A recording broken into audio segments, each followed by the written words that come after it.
Hello मित्रों, स्वागत है आपका अपने YouTube channel unique fact with Anupam sir पे। जैसा कि जानते हैं आप कि मैंने समास के अंतर्गत अव्ययी भाव समास को, तत्पुरुष समास को, कमधारय समास को पिछले वीडियो में मैंने काफी अच्छे से बताया। आज मैं आपको द्वंद्व समास और द्विगु समास के बारे में बताऊंगा। चलिए शुरुआत करते हैं द्वंद्व समास के बारे में। चलिए मैं आपको द्वंद्व समास को कुछ पॉइंट के माध्यम से क्लियर कराते हुए इसके एग्जांपल्स तक ले जाऊंगा, इसको बताऊंगा। चलिए पहला पॉइंट है, जिस समास के दोनों पद प्रधान होते हैं, जिस समास के दोनों पद प्रधान हो अथवा विग्रह करने पर और अथवा एवं लगे। समझ रहे ना कि इसका विग्रह करेंगे ना तो और आएगा या अथवा आ सकता है या एवं आ सकता है, और अथवा या एवं लगे। तीसरा है, सामान्यतः योजक चिन्ह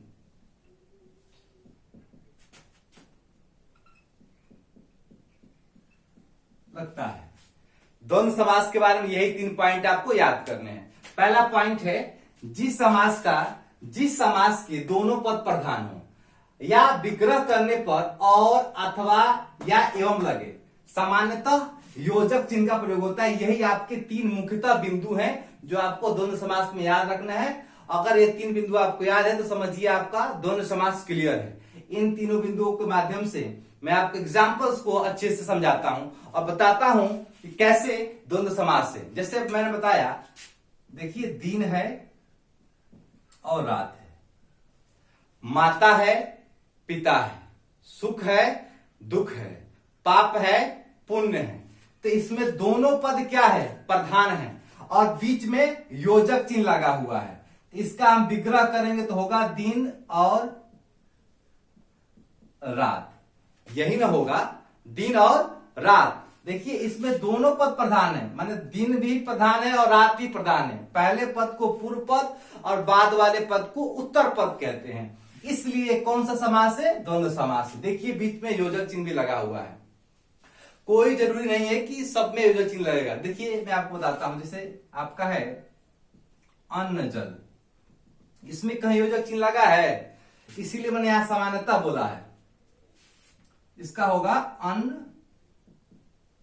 और जल, ठीक है। जैसे मान लिया मैंने बताया घट बढ़, तो होगा घट या बढ़। देखिए यहां पे या आया है, घट और बढ़ नहीं होगा, या तो घटेगा या तो बढ़ेगा। इसलिए इसका विग्रह क्या होगा? घट या बढ़, यह इसका विग्रह होगा। जैसे और है पाप पुण्य, पाप पुण्य, तो होगा पाप या पुण्य, अथवा इसका ये भी होता है पाप और पुण्य, ये भी होता है, और पाप या पुण्य ये भी होता है, दोनों होता है। तो आपको पाप या पुण्य या और भी यहां पे आता है, ठीक है। तो कहने का अर्थ है, देखिए इसमें योजक चिन्ह लगा है, इसमें नहीं लगा है। ऐसे में कुछ और महत्वपूर्ण उदाहरण है जो आपको बता रहा हूं, जो कि आपकी परीक्षा के लिए काफी महत्वपूर्ण है। चलिए और भी इसके एग्जाम्पल्स को हम अच्छे से देखते हैं। देखिए जो आपके एग्जाम में एकदम हूबहू यही आपके मिल जाते हैं और आप कंफ्यूजन में पड़ जाते हैं, तो आपके सारे कंफ्यूजन को मैं दूर करने वाला हूं। जैसे एक आपका पूछा गया है चाय वाय, पानी वानी। दूसरा पूछा गया है, जैसे पूछा गया है मान ली 25, जैसे मान ली पूछा गया है 33। इतने शब्द मान लीजिए हैं, और शब्द मैं आपको आगे बता रहा हूं। देखिए इसका हम यदि विग्रह करेंगे तो होगा चाय इत्यादि। यहां पे शब्द है ना चाय वाय, वाय क्या है? निरर्थक शब्द है, लेकिन इसका ही महत्व है। जैसे मान लीजिए मैं कह दूं कि चाय लाओ, तो बस आप चाय लाएंगे। यदि मैं कह दूं कि चाय वाय लाओ, अर्थात कि चाय के साथ कुछ नाश्ता या कुछ पकौड़ी या कुछ भी ला सकते हैं, एज यूर विश। तो यहाँ पे वाई का अर्थ क्या है, और कुछ, तो चाय इत्यादि, चाय इसका विग्रह होगा चाय इत्यादि, चाय इत्यादि। अच्छा, कुछ लोग कहते हैं, कंफ्यूज हो जाते हैं कि कहां पे आदि और कहां पे आपका इत्यादि का प्रयोग करें। तो मैं आपको एक ट्रिक बताता हूं। देखिए, आदि का प्रयोग सजीव में होता है और इत्यादि का प्रयोग निर्जीव में होता है। ये ट्रिक है, इसको याद रखिए। समानता यह रूल है कि आदि का प्रयोग हमेशा सजीव में करते हैं और इत्यादि का प्रयोग निर्जीव में करते हैं। यहाँ चूंकि चाय निर्जीव है इसलिए मैंने इसको चाय इत्यादि लिखा है। ठीक है, पानी मान लो, पानी इत्यादि, पानी साथ कुछ और लाइए, इसका विग्रह क्या होगा, पानी इत्यादि। ठीक है, 25 का विग्रह, ये बहुत महत्वपूर्ण है, लड़के इसमें बहुत गलती करते हैं। देखिए 25 का विग्रह ये होगा 20 और 5 नहीं होगा, इसका विग्रह होगा 5 और 20। हमेशा छोटी संख्या को पहले लिखते हैं। देखिए यदि 18 हो तो 8 और 10 होगा, यदि मान लीजिए 11 हो तो 1 और 10 होगा। इस तरीके से इसका विग्रह होता है हमेशा। देखिए क्या होगा, 25 का 5 लिख रहा हूं, 5 और 20। 33 का क्या होगा, 3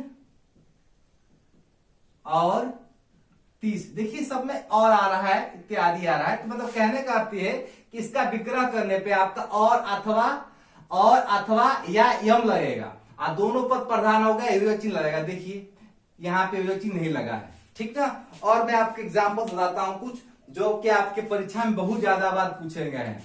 आपको बताऊं मैं, SSC, GD, BEd entrance exam इत्यादि परीक्षाओं में बहुत ज्यादा बार पूछा गया है। जैसे मान लीजिए पूछा गया है, आपको बताऊं धर्माधर्म, देखिए पूछा गया है जलवायु, देखिए पूछा गया है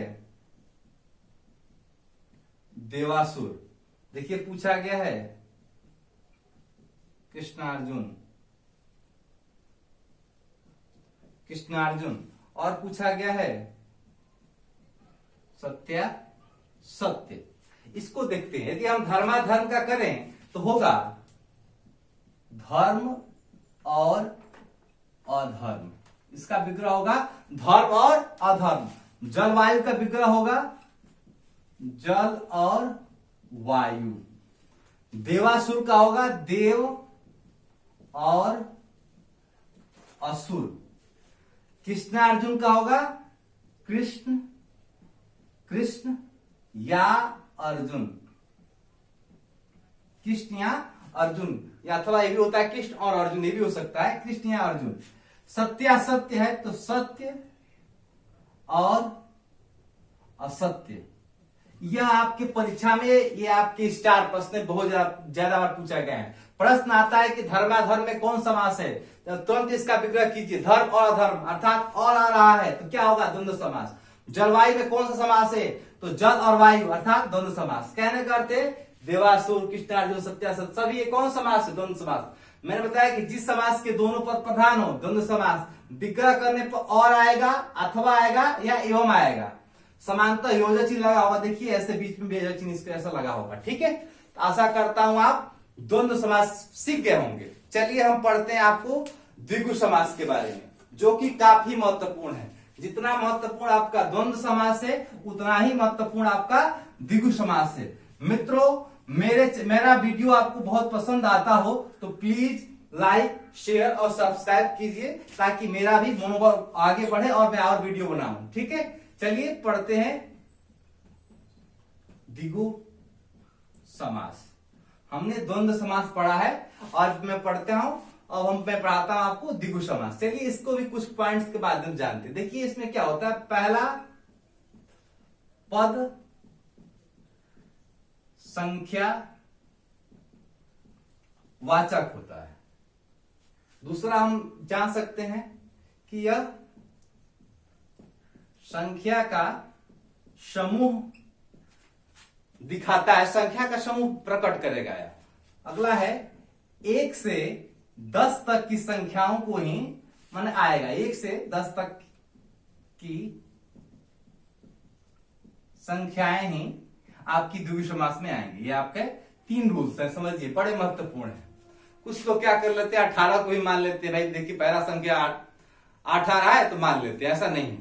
1 से लेकर 10 तक की संख्याएं ही क्या होंगी आपकी द्विगु समास होंगी। चलिए इसको अच्छे से बताता हूं, एग्जाम्पल के माध्यम से बताता हूं। मैंने बताया कि पहला पद संख्यावाचक होगा। जैसे मान लीजिए मैं कह दूं चौराहा, तिरंगा, 2 शब्द हैं, इसका हम विग्रह करेंगे तो होगा 4 राहों का समूह। तिरंगा होगा तो होगा 3 रंगों का समूह। यहां देखिए जो पहला पद है क्या है, संख्यावाचक है, और देखिए संख्या के समूह को बता रहा है। और देखिए तिरंगा है तो 3 रंगों का समूह है, जो आपको क्या बता रहा है, 3 रंगों के समूह को बता रहा है, इसलिए क्या होगा, द्विगु समास होगा। चलिए अब कुछ महत्वपूर्ण एग्जाम्पल लेता हूं, ये तो आपको समझाने के लिए बता दिया हूं। अब मैं कुछ महत्वपूर्ण एग्जाम्पल लेता हूं जो आपके परीक्षा में पूछे गए हैं। ऐसे पूछा गया नवरात्र, क्या होगा, नवरात्रियों का समूह, ये बहुत महत्वपूर्ण है। नवरात्र का विग्रह क्या होगा, नवरात्रियों का समूह। और मैं आपको कुछ महत्वपूर्ण एग्जाम्पल्स बताता हूं जो कि आपके एग्जाम्पल में, आपके परीक्षा में आपको कंफ्यूज कर सकते हैं या आप गलती कर सकते हैं। जैसे एक शब्द है चौवन्नी, एक शब्द है रुपया, और शब्द है शताब्दी, और शब्द है सतसई, और शब्द है छत्तीसगढ़, और शब्द है पंजाब। चलिए लेते हैं, इसका हम विग्रह करते हैं। पंजाब का विग्रह करेंगे तो होगा 5 आबों का समूह। 5 आबों का, आबों में होता है नदी, याद रखिए, आबों में नदी होता है। 5 आबों का समूह, इसका होगा 4 आनों का समूह, इसका होगा 100 पैसों का समूह, 100 पैसों का समूह। यहां पर होगा